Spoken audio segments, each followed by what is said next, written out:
नमस्कार दोस्तों, मैं पंकज सिंह आप सभी का एक बार फिर से स्वागत करता हूं। दोस्तों, आज हमारा टेस्ट एंड मेजरमेंट का दूसरा पार्ट है। पहले पार्ट में हमने 2 क्वेश्चन को लिया और मुझे आशा ही नहीं, विश्वास है कि आपको अच्छी तरीके से समझ में आ गया होगा। मैंने कल बताया था दोस्तों कि फिजिकल एजुकेशन का कोई भी एग्जाम हो, उसमें आपको 10 मेन चैप्टर्स पढ़ने हैं। इसमें से एक बहुत इंपॉर्टेंट है टेस्ट एंड मेजरमेंट। यहाँ पर 8-10 पार्ट छोटे-छोटे रहेंगे और मुझे नहीं लगता कि कोई भी क्वेश्चन वहां से बाकी रह जाएगा। कोई भी क्वेश्चन, चाहे वो किसी स्किल डेवलपमेंट की बात हो या कोई मेजरमेंट की बात हो।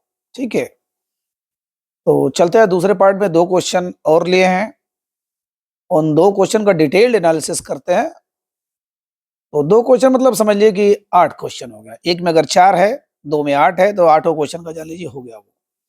ठीक है, चलिए तो टेस्ट मेजरमेंट का ग्रंथियों के अध्ययन को क्या कहा जाता है? The study of glands. Study of glands दोस्तों, ये सही है। ये स्टडी ऑफ ग्लैंड्स क्या कहा जाता है? चलिए, एंडोक्राइनोलॉजी। आपको पता ही है कि 2 प्रकार के ग्लैंड्स होते हैं, एंडोक्राइन और एक्सोक्राइन। एडिनोलॉजी, हिपैटो मतलब लीवर का हो गया। पल्मनो, याद करिए, पल्मोनरी धमनी, फुफ्फुस धमनी, माने ये फेफड़ा संबंधित हो गया तो ये तो होगा नहीं। हिपैटो ये तो होगा नहीं। एंडोक्राइन अंतःग्रावी है, इसका मतलब ये सही है। ये केवल एक एंडोक्राइन सिस्टम का अध्ययन करेगा, एंडोक्राइनोलॉजी। अब जिसको पता है ग्रंथ क्या होते हैं, ग्लैंड्स क्या होती हैं, उनको मालूम है, लेकिन जिनको नहीं मालूम है, तो फर्स्ट टाइम देख रहे हैं या उसको डिटेल थोड़ा सा जानने का प्रयास करते हैं, एंडोक्राइन होता क्या है या ग्लैंड्स होते क्या है। दोस्तों, हमारे जो ह्यूमन बॉडी है, मान के चलिए ये आपका, ये बगादे कोहड़ा वाली शरीर बन गई और आपका ये शरीर है। तो हमारे शरीर में कुछ ऐसे ग्लैंड्स है, ग्रंथियां हैं, गांठ है। जैसे मान लीजिए कुछ यहाँ हो गया गांठ, कुछ यहाँ हो गया, कुछ यहाँ हो गया। हर जगह एक गांठ पड़ी हुई है और उस गांठ में कुछ लिक्विड भरा हुआ है, तरल भरा हुआ है। जरूरी नहीं कि बहुत ही पतला तरल हो, लेकिन कुछ लिक्विड भरा हुआ है।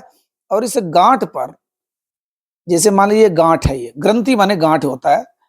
अब यहाँ पर कोई प्रेशर पड़ गया। अब सोचिए इसमें एक बलून भरा हुआ है और जोर से आप दबाएंगे, प्रेशर पड़ेगा तो वो बाहर निकलेगा ही। 2 तरीके से बाहर निकल सकता है। एक तो आपका ऐसा बलून है जो कि कहीं कुछ नहीं, केवल इसमें पानी भरा हुआ है, और एक ऐसा बलून भरा हुआ है जिसमें आपने सैकड़ों हजारों इस नाली लगा दिया है पानी। जब आप इसको दबाएंगे तो जहां चाहेंगे वहीं जाएगा, बस नाली सेट है कि कहाँ जाएगा वो। और एक है कि भैया वो डायरेक्ट यहाँ दबाएंगे फट जाएगा, या रिसेगा तुरंत मिल जाएगा, माने जहां रहेगा वहीं पानी गिर जाएगा। बस यही चीजें होती है दोस्तों। एक होता है ये इंडोक्राइन सिस्टम, इंडोक्राइन अंतःस्रावी ग्रंथि, इंडोक्राइन। और एक होता है एक्सोक्राइन, माने बहिस्रावी ग्रंथि। एक्सोक्राइन मतलब बाहर निकलने वाली। इसका मतलब अगर आपने डक्ट लगाया हुआ है, पाइप लगाया हुआ है, डक्ट नलिकाएं लगाई हुई हैं, तो वो जहां चाहेंगे आप तहां निकालेंगे, बाहर निकालेंगे। और इंडोक्राइन सिस्टम अंदर ही अंदर, मान के चलिए कुछ ऐसी गांठ है जहां पर दबाव पड़ा, वहीं पर वो निकल के ब्लड में घुल गया। ब्लड में कोई डक्ट नहीं लगी है, कोई नलिका नहीं लगी हुई है। तो हम लोग एनाटॉमी में पढ़ते हैं, एंडोक्राइन सिस्टम को ज्यादा पढ़ते हैं क्योंकि वो ज्यादा ग्लैंड्स हैं। एक्सोक्राइन में बहिस्रावी ग्रंथि, जिसको बाहर निकलने वाली ग्रंथि, बहिस्रावी माने बाहर जो स्रावित होती है, जो निकलती है। जैसे जिस गांठ में जो तरल भरा हुआ है, जो लिक्विड भरा हुआ है, सेमी लिक्विड है, लिक्विड है, उसको निकलने के लिए कोई डक्ट लगी हुई, तो उसको हम लोग बोलेंगे एक्सोक्राइन। इसमें 2-3 उदाहरण आप देख लीजिए। जैसे यहाँ पर ये स्वेट ग्लैंड्स है। स्वेट माने पसीना, पसीने वाली ग्रंथियां हैं। अब इस पर धूप लगा, यहाँ पर शरीर पर चाहे जहां भी छोटी छोटी ग्रंथियां हैं, अब धूप लगा, तेजी से धूप लगा, तो उस ग्रंथियों पर प्रेशर आया। ग्रंथियों पर प्रेशर आया तो वहां पर दबाव पड़ा, दबाव पड़ा तो निकला। लेकिन वह करोड़ों अरबों नलिकाओं से, जो हमारे रोम छिद्र है, जहां रोआ है, हमारे जो होते ना, कहते हैं कि गूज बम्स आ गया, तो जहां रोआ तो छेदों से वो डक्ट पाइप लगे हुए हैं, अपने आप पसीना निकलना शुरू हो जाता है। माने चाहे जहां भी आपने देखा होगा, चेहरे पर, हाथ पर, पैर पर, हर जगह छोटे छोटे छेद हैं जहां से रोआं निकला हुआ है, वहां पर डक्ट नलिकाएं लगी हुई हैं, करोड़ों अरबों। अगर उस पर प्रेशर जाता है, उस ग्लैंड्स पर, उस ग्रंथि पर धूप की वजह से प्रेशर जाता है, तो वहां पर तरल निकलता है, वही पसीना निकलता है। ठीक है। और वह हमारे शरीर में जितना पानी रहेगा उसी हिसाब से पसीना निकलेगा। तो ये हो गया ये। और देखिए ये आंसू, अब यहां पर आंसू कहां से आते हैं? यहीं पर एक लैक्राइमल ग्लैंड्स है। ठीक है। इसको बोलते हैं कि, अब देखिए यहां लार निकलता है, सलाइवा ग्लैंड्स। सलाइवा ग्लैंड्स माने लार ग्रंथि, लैक्राइमल ग्लैंड्स माने अश्रु ग्रंथि। अश्रु ग्रंथि, आंसू। अब वहां पर आंख में, आंख के पीछे बड़ा सा ग्लैंड से, बड़ी सी ग्रंथि है, बड़ा सा गांठ है, उसमें भरा हुआ है पानी। आपको कोई थप्पड़ मार दे, आपको कोई कुछ बात बोल दे, आपको कोई ताना मार दे, आपको कोई गाली दे दे, तो उस पर प्रेशर पड़ता है। प्रेशर पड़ेगा तो दबाव पड़ेगा, दबाव पड़ेगा तो निकलेगा गरगरा के आंसू निकलता है, इधर से निकलेगा, इधर से निकलेगा, इधर से निकलेगा। उसी प्रकार जब आप सामने बड़ा सा गुलाब जामुन रखा हुआ है, बढ़िया बेहतरीन मिठाई और डिश रखा हुआ है, मिठाई नहीं कोई भी डिश रखा हुआ है, तो आपके जो जीभ के पीछे जो ग्रंथि है, जो सलाइवा ग्लैंड्स है, उस पर प्रेशर पड़ेगा और वहां पर दबाव पड़ेगा तो लिक्विड निकलेगा, तो हमको लगता है कि लार टपक रहा है। ठीक है।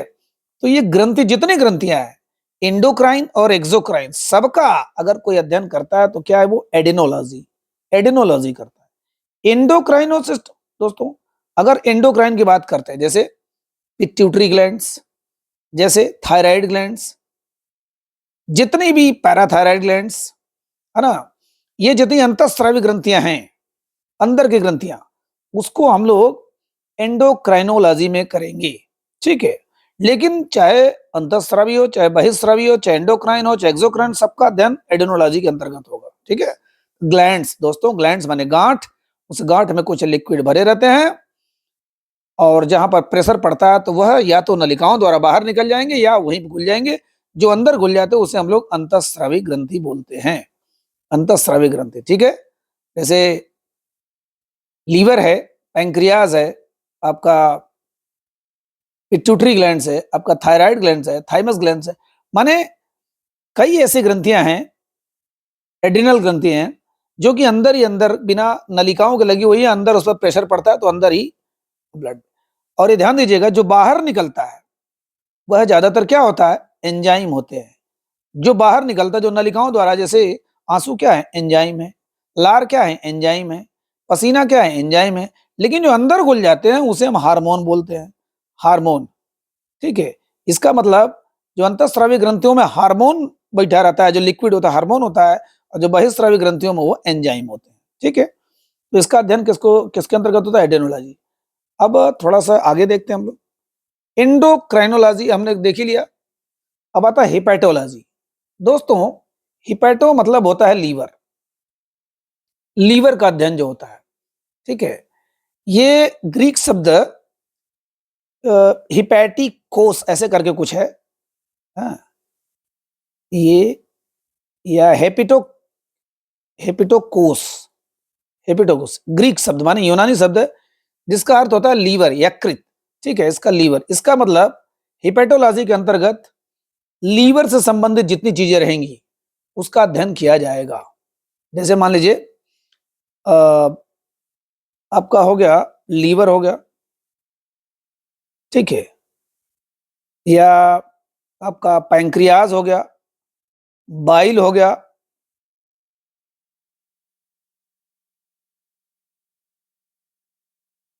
हेपेटोलॉजी में सब कुछ आ जाएगा।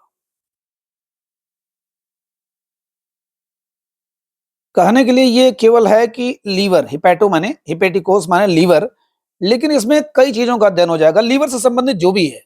जैसे मान लीजिए ये बाइल डक्ट, बाइल डक्ट माने जो, जैसे ये हमारा लीवर होता है ये, और यहाँ से एक गॉल ब्लैडर होता है ना, गॉल ब्लैडर जहाँ पर पित्त रहते हैं, और यह आके जब हमारे लीवर, सॉरी, लीवर से यहाँ पर बाइल निकलती है, माने पित्त निकलता है, यह पित्ताशय गॉल ब्लैडर है, और यहाँ से निकल जो डक्ट है, ये जो नली है, जो आके इधर डेड्यूनम जेजुनम में मिल जाती है, खाने जो जो इधर से आमाशय से पचकर भोजन जो आता है और फिर इसमें मिल जाता है, तो उसका भी अध्ययन करता है। माने लीवर का अध्ययन करेगा, यह गॉल ब्लैडर का अध्ययन करेगा, इसका भी अध्ययन करेगा, बाइल डक्ट का अध्ययन करेगा, और इधर पैंक्रियास का अध्ययन करेगा। चारों का अध्ययन करेगा। चारों का पाचन से संबंधित है, लीवर से संबंधित है। पाचन क्या मतलब, लीवर से जुड़े हुए सारी चीजें हैं। अब उसको किसी और चैप्टर में डिटेल में देखा जाएगा, अदरवाइज यहाँ काफी लंबा हो जाएगा। तो हिपैटोलॉजी के अंतर्गत इसका अध्ययन होगा, लीवर का अध्ययन होगा, आपका गॉल ब्लैडर का अध्ययन होगा, बाइल डक्ट का अध्ययन होगा, और पैंक्रियास का अध्ययन होगा। एक मिनट देख लेते हैं। देखिए ये है, ये गॉल ब्लैडर है, देखिए गॉल ब्लैडर है, और यह बाइल डक्ट है, कॉमन बाइल डक्ट है। ड्यूडेनम, ड्यूडेनम माने यह आंत का हिस्सा है। ड्यूडेनम, जेजुनम और इलियम, तीन पार्ट होते हैं। ये बाइल डक्ट है। देखिए ये आपका गॉल ब्लैडर हो गया, ये डक्ट हो गया, और यह आपका पैंक्रियाज हो गया। बाइल डक्ट हो गया, गॉल ब्लैडर हो गया, पैंक्रियाज हो गया, लीवर। माने ये सब का अध्ययन हिपैटोलॉजी के अंतर्गत किया जाएगा। ठीक है। और रही बात पल्मोनोलॉजी, तो दोस्तों आपको याद होगा पल्मनो या पल्मोनरी वेन्स, सिराएं और धमनियां, है ना, ये फेफड़े से संबंधित है। इसका मतलब जो भी सिस्टम होगा ये फेफड़े से रिलेटेड होगा। तो श्वसन चिकित्सा या फुफ्फुसी चिकित्सा इसके अंतर्गत कहते हैं। माने श्वसन प्रणाली, इसका मतलब फेफड़े, वायु मार्ग, सांस लेने से जुड़े अंग जितने भी फेफड़े संबंधित है, उनका अगर कोई रोग है, उनका उपचार है, निदान है, और उसका अध्ययन किया जाता है पल्मोनोलॉजी के अंतर्गत। ठीक है। ये फेफड़ा और सांस हम लोग जब पढ़ेंगे, पल्मोनरी सिरा और पल्मोनरी धमनी, फुफ्फुसी सिरा, फुफ्फुसी धमनी। हमको पता है दोस्तों कि सिराओं में अशुद्ध रक्त बहता है और धमनियों में शुद्ध रक्त, लेकिन उल्टा होता है। फुफ्फुस सिराओं में शुद्ध रक्त बहता है और फुफ्फुस धमनी में अशुद्ध रक्त बहता है। उसको हम लोग आगे चल के देखेंगे। यहाँ पर जान लीजिए, पल्मोनोलॉजी में फेफड़ा और सांस लेने की प्रक्रिया से संबंधित जितनी बीमारी हैं, जितनी चीजें हैं, उसका अध्ययन किया जाता है। ठीक है। पल्मोनोलॉजिस्ट इसको बोलते हैं, हिपैटोलॉजिस्ट, एडोनोलॉजिस्ट, एंडोक्राइनोलॉजिस्ट, जो इसके विशेषज्ञ होते हैं उनको बोलते हैं। तो पल्मोनोलॉजी माने फेफड़े संबंधित अध्ययन, जितने रोग विराध हैं, हाँ, जितने श्वसन सांस लेने से संबंधित। Hepatology liver, pancreas, bile duct, gall bladder. Adenology जितनी ग्रंथियां सबका अध्ययन, और एंडोक्राइनोलॉजी माने अंतःस्रावी ग्रंथि का अध्ययन। अब आते हैं दूसरा दोस्तों, आंखों के अध्ययन को क्या कहते हैं? आंखों के अध्ययन को, अब गैस्ट्रो से आंख तो होगा नहीं, बिल्कुल नहीं। हाइपोक्सिया, जब अक्सिया आ जाता माने कोई कमी है। और ट्रामेटोलॉजी, ट्रामा नाम सुना होगा आपने साथियों। ट्रामा, ट्रामा दो तरीके का होता है। एक तो जो जब किसी का एक्सीडेंट वगैरह होता है, भयानक ढंग से गोली वोली मार दी जाती है ना, और या फिर वो मेंटल ट्रामा, कोई जैसे मान लीजिए किसी का ब्रेकअप हो गया, टूट गया, किसी की माँ बहन मर गई, टूट गया, ट्रामा में चला गया, ऐसे लोगों का निदान ट्रामेटोलॉजी के अंतर्गत होता है। ट्रामेटोलॉजी का निदान क्या अध्ययन होता है, लॉजी माने अध्ययन हो गया, लॉगस। गैस्ट्रोएंट्रोलॉजी दोस्तों, इसके नाम से स्पष्ट है कि गैस की जो बीमारी जहां पेट में होती है, यह चिकित्सा विज्ञान की वह शाखा है जो पाचन तंत्र और उससे जुड़े अंगों, जैसे ग्रास नली हो गया, पेट हो गया, आंतें हो गई, लीवर हो गया, आंत हो गया, लीवर हो गया, अग्नाशय हो गया, पित्ताशय के रोग का अध्ययन और इलाज करती है। ठीक है। जिसमें भोजन का पाचन, पोषक तत्वों का अवशोषण माने जो चयापचय क्रिया होती है, और अपशिष्ट का निष्कासन जैसी प्रक्रियाएं होती है। जैसे मान के चलिए आपने पचाया, फिर अवशोषण किया और निष्कासन किया। इसका मतलब समझ जाइए कि आपने कोई भोजन लिया, उसको पचा लिया, पहले तो दांतों से चबाया, फिर ग्रास नली में आया, ऐसे ये ग्रास नली याद करिए, क्रमानुकुंचन क्रिया। हाँ, ये यहां से ग्रास नली में आ रही है, और आपने पचा तो लिया। अब पचाने का मतलब होता है कि अवशोषण, यानी उसका तत्व आपने लिया कि नहीं। जैसे मान लीजिए आपने प्रोटीन लिया, विटामिन लिया, पता नहीं क्या क्या, कैल्शियम लिया, आयरन लिया, लेकिन आपके जो जिस अंग को जरूरत है वो अवशोषण कर रहा है कि नहीं, एब्जॉर्ब कर रहा है कि नहीं, एसिमिलेट कर रहा है कि नहीं, अवशोषण कर रहा है, अवशोषण होगा। और निष्कासन, फिर निकलने की प्रक्रिया, कि ऐसा ना हो कि जो आपने आयरन लिया वो आयरन निकल भी रहा है, जो आपने सोडियम लिया वो सोडियम निकल भी रहा है, नहीं, आपको अवशोषण हो गया, शरीर को लग गया, अब उसके बाद जो वेस्ट चीजें हैं, वेस्ट मटेरियल्स है, वो आप निकालिए। इन सब का अध्ययन गैस्ट्रोएंट्रोलॉजी के अध्ययन किया जाएगा, मतलब अंतर्गत किया जाता है। ठीक है, तो चिकित्सा विज्ञान की वह शाखा जो पाचन तंत्र से जितने भी जुड़े अंग हैं, वो चाहे ग्रास नली हो, एसोफेगस, या पेट हो, आंत भी है ना, टोटल जितने आते हैं, लीवर हो गया, सब पाचन तंत्र में हिस्सा देती है। अग्न्याशय हो गया, जो जो पढ़े हुए हैं पहले से सब जानते हैं, अच्छी तरह जान रहे हैं कि इनका पाचन तंत्र में क्या योगदान है। हमारा चूंकि क्वेश्चन दूसरा रहेगा तो मैं समझाऊंगा एनाटॉमी में।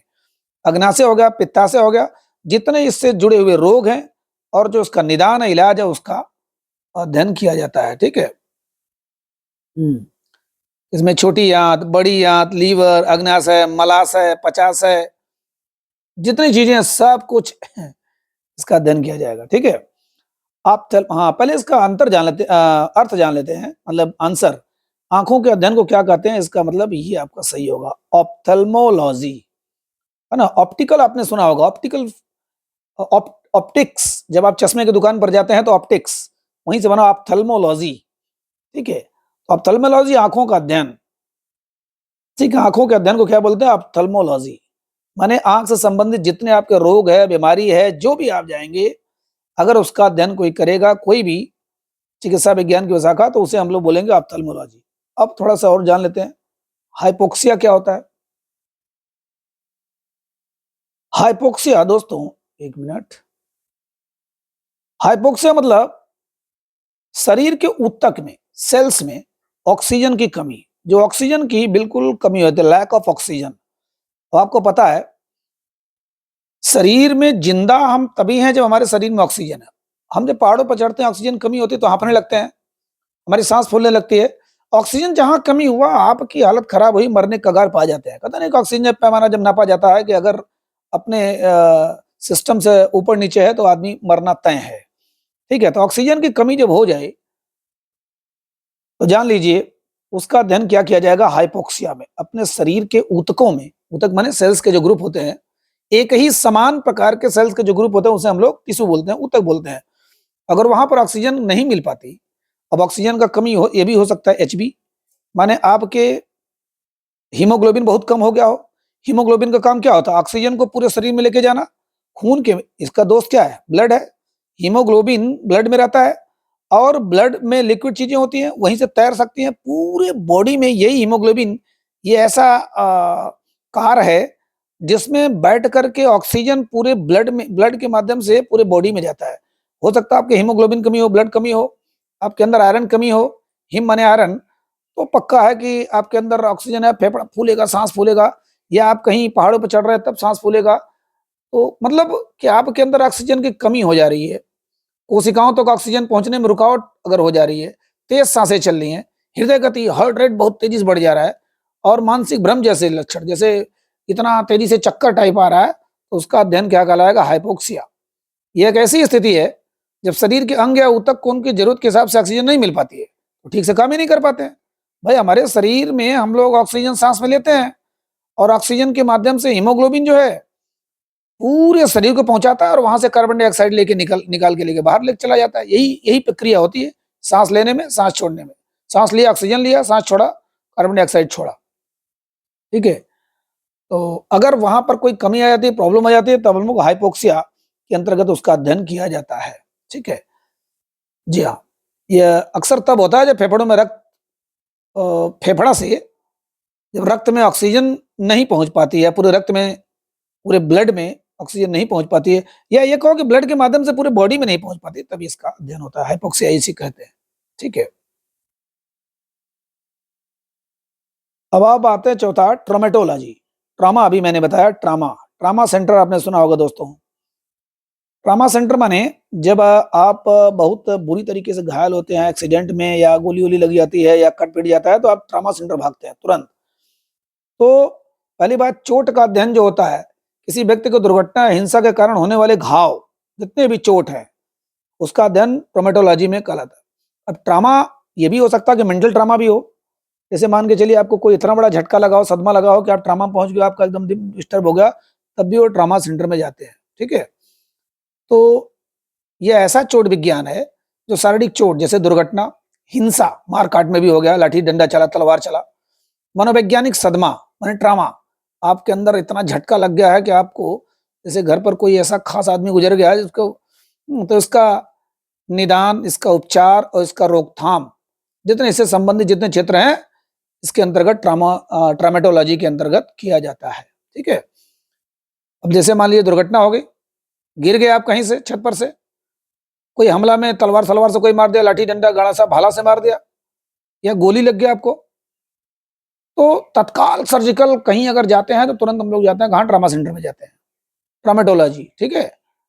तो और एक होता है मनोवैज्ञानिक जो ट्रामा होता है, माने किसी दर्दनाक घटना कारण होने वाला भावनात्मक मानसिक चोट, कुछ ऐसा चोट लग गया, किसी ने ऐसा बात बोल दिया या किसी ने ऐसा दुख दे दिया, हाँ, कि आपको इतना चोट लग गया कि आप पागल टाइप हो चुके हैं, तो उसका भी अध्ययन किसके अंतर्गत होगा, ट्रामेटोलॉजी के अंतर्गत होगा। ठीक है। गैस्ट्रोएंटेरोलॉजी पेट वगैरह हो गया, लीवर वगैरह। ऑप्थेल्मोलॉजी आंख का अध्ययन हो गया, हाइपोक्सिया ऑक्सीजन की कमी सर्दी का हो गया। ट्रामेटोलॉजी मैंने आपका चोटों